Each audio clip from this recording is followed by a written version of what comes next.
Yeah, so the top things to kind of help you save money on replacing your windows. The first question would be, what do you mean by saving money, right? Do you want to lower upfront costs? Do you want to lower total costs? Kind of what are your goals there in saving money? And so one of the things that we're going to need to know is, how many windows are you wanting to replace, right? Are you wanting to do a couple of them, or do you want to do all the windows in the house? Typically, if you do all the windows on the house, you're going to save money on a per window basis, right? But if you're just doing the windows in a certain room, you're going to save money overall, how much you're spending on that particular project. So one of the big things that homeowners have to understand is, where are they actually trying to save money, and what does that mean to them, right? One of the other things with saving money is figuring out what type of window you want to put in.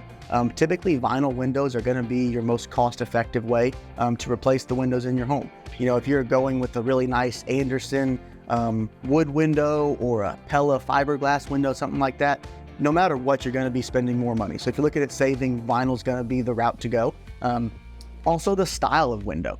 People don't realize that depending on what that window does or how it opens will affect the cost of it. Typically, if somebody's looking to get windows replaced the most cost-effective way, I'm going to tell them to stick to double hung and picture windows. Those are going to be your most cost-effective way to replace those windows, as opposed to going with casements or awnings or sliders, which are usually more expensive regardless of the type of window that you're putting in.